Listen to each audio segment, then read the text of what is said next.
welcome to the Love How Deep podcast with Brian and Heather Mayer. Our purpose is to equip married couples like you with resources that rely on the transformative power of God's Word to strengthen your relationship. Welcome back to the Love How Deep podcast. We're so thrilled that you are here, and I'm alongside of my co-host, Heather. Hey there, how are you? Hey. Yeah, we are so thrilled to be bringing you another episode, and we're going to be talking today about really just Communication 101, and we're calling this episode The Art of Listening for the Married Couple, and this will really strengthen your marriage and your connection. And we're going to be focused a little bit on something called active listening, which we'll talk about here in a little bit. But, you know, I always wondered about this, Heather. I don't know if you've ever noticed. Have you ever noticed how dogs just seem to just so intently just want to bore a hole through you as they stare at you? Yes. Yeah. I mean, we had a dog named Pugs, cute little, what was he?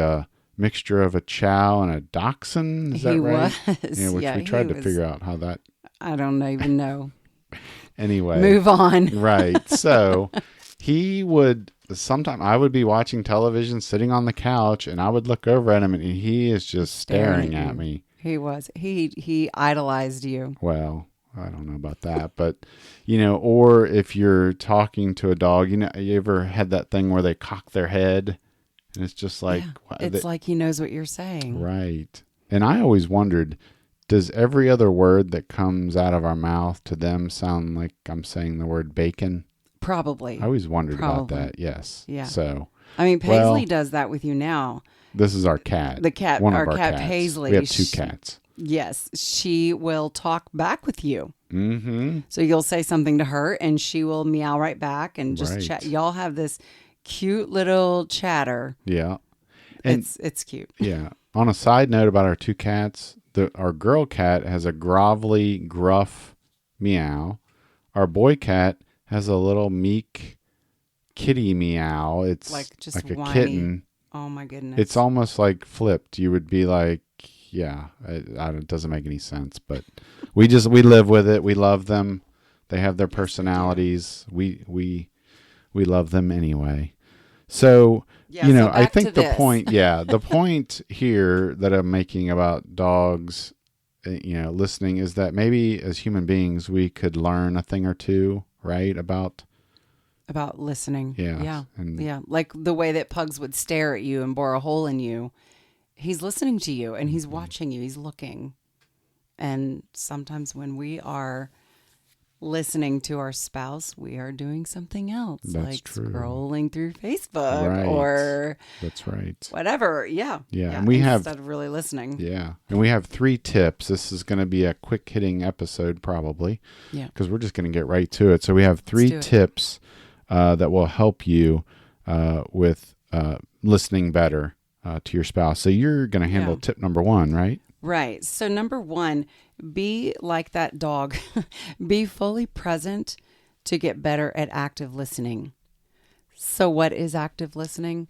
Well, the main part of that phrase, active listening, is the word active. It means it's something that you're doing, not just kind of passively listening as someone's talking to you, but you're intently looking at them, like the dog that would look at Brian, like Paisley looks at Brian. You want to give your eye contact and your attention to your spouse when they're telling you something and show them that you are interested, you care about what they're saying. And, you could even repeat back for clarity and say something like, so I think what you're getting at is this. Is this what you mean? Is that what you mean? Asking those kind of questions shows that you are really trying to understand what they're saying. So be active, be present in that conversation. Don't, just put your phone down for a second, turn off the TV, turn off the music if you need to do that as well. Like the magazine that you're reading, like whatever it is that has your attention sort of undivided. And give that attention to your spouse because they're telling you something that's important to them. Mm-hmm. And, your job as the listener is to participate. Yep. To be active. Right. And James 1:19-20 says, "My dear brothers and sisters, take note of this. Everyone should be quick to listen, slow to speak, and slow to become angry, because human anger does not produce the righteousness that God desires. And so, just right there, the first thing it says, quick to listen. So it takes us doing something to listen, to be a good listener. It takes us like giving it our all, you know. Yeah, one thing I was going to say that I'm doing recently in the mornings when we sit down and have our cup of coffee. I don't know if you've noticed, and I don't know if I've done this every time, but I'm trying to move my chair around so we can look at each other when we're talking. Oh, right. Because normally we have this island and we have these bar stools and we're sort of both staring ahead at at the stove pretty much. And I've tried to become a little bit more conscious of moving my chair so that we can look at each other as we're talking. Yeah, I like that. Yeah. So, and again, we're not having really like deep conversations in the morning because both of us are half awake. We're slowly waking up, but we like to do our little devotional that we get. So yeah. But there's also something else about another part of being an active listener is that eye contact. So that's just really, really important. Mm-hmm. That's right. Do you have anything else, Brian? Another tip? Yeah, let me give tip number 2 here. Empathetic listening for you as a married couple is extremely important. And I know that we men can get a bad rap about this, and because when we think about empathy, it's all about feelings, and oh boy, as a man, sometimes we're taught as kids, shake it off, dust it off, don't cry, it's not important, that we just have to move on. We have to take care of whatever it is. And I don't know, maybe even as females, you may have gotten that as well. Growing up, I don't want to just single out us men, but it seems like your big girl pants on. Yeah, but it does seem like culturally speaking, when boys, you fall down and hurt yourself, it's kind of like a dust yourself off. It's not that bad. And sometimes with girls, it's like, oh, come over here and how are you, and that kind of thing. But again, maybe for you it was different. But the point is, when you're empathetically listening to someone, especially your spouse, what you're really trying to do is you're trying to hear the emotions and what they're saying. So for example, Heather, if you came home from work one day and I don't know, you and a coworker got into an argument and the coworker just chewed you out, I'm probably going to sense some things like upset and sadness and hurt feelings, or maybe even anger, and it's important for me to not only listen to your story, but to listen to how you're feeling. And then if I can say back to you some of what I think you're feeling, there's this amazing connection that happens. So if I say something to you like, wow, it sounds like that really hurt your feelings, when that person said that to you, all of a sudden to you that I'm saying this to, it's like, wow, okay, he's really paying attention. He's really listening. Yeah, it says that you care. Yeah, that I care. And again, you may not specifically be saying this to me, this person hurt my feelings or this person made me angry. You do have to do a little detective work, and you just do that. The longer you know your spouse, the more you probably know, how they would react in certain situations. And also you can see it in their body language. I can see it in your face. I can hear it in your tone. Right. Those types of things. You're trying to pick up on that. And so, again, that's really what empathetic listening is all about. It's kind of saying to your spouse, I hear you, I get you. I know that had to have been hard. Even sometimes saying something like, gosh, if I was in that situation, I'd probably feel exactly the same way. I mean, and you want to be genuine about it. You don't want to just be making this stuff up, but hopefully you're genuine about it. Anything you want to add about empathetic listening before I share a verse that's important here? Yeah. The verse that I love here is in Romans 12:15. It just says, rejoice with those who rejoice, mourn with those who mourn. So what that's really saying is you're matching the emotions of your spouse. When they're happy, you be happy. When they're upset, you be upset. If not, sometimes again, the connection doesn't happen. Now, what I will say real quick before we go on to the next one is that it's okay to sometimes try to bring your partner out of whatever's happening. It's like, hey, I know this is upsetting. Let's go have an ice cream, or let's do something fun. That's completely okay. But you don't want to do that immediately. Like as soon as, your spouse has said something to you, you don't want to immediately go, well, thanks for telling me. All right, let's go have an ice cream. You want to definitely make sure you're empathizing. And then at the end, hey, I know this is really upsetting to you. Would you like to go do something fun to help get your mind off of this? Right. Yeah. So yeah. That's good.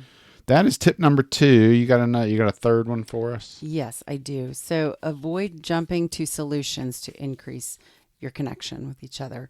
And so if I can jump off of, back onto your example that you gave of, your spouse comes home, they've had a bad day, they got into a fight with a coworker or whatever it was, it's very easy for us, men and women, to want to solve that problem, to give solutions to fixing it. Well, here's what you should have said or should have done, or what you could do when you go back into work tomorrow. Why don't you try this or that? And sometimes we don't want that. We don't want that problem solving. Sometimes we just want to vent and be heard. And so we're just looking for that empathetic, sympathetic ear or person. So, you don't want to jump to giving that advice. It does come from a good place. It does. And I think that we've all done it. So it comes from a good place, but if you do it too quickly and too often, your spouse feels like you're not really hearing them, and you know better than, you maybe come across as like, oh, you are smarter than them or wiser than them because this is what you should have done, that shoulda, coulda, woulda whole situation. And, I think that could just drive a wedge in your relationship. So, you might want to give that advice, but you want to hold off on that. Maybe you want to say, are you looking for my advice in this? Are you wanting me to help you problem solve this? Just ask the question. And if your spouse says, not really, I'm just venting, then great. All you need to do is be that active listener, be that empathetic listener. If they are asking for advice, they'll tell you, yeah, if you could help me out with this, I would really appreciate it. Man, could that really strengthen the two of you, and just deepen your connection with each other. And if you are the one doing the venting, then it's okay for you to say, I'm just venting. I don't need any advice on how to fix this. I just really want to get this off my chest. It's okay to say that.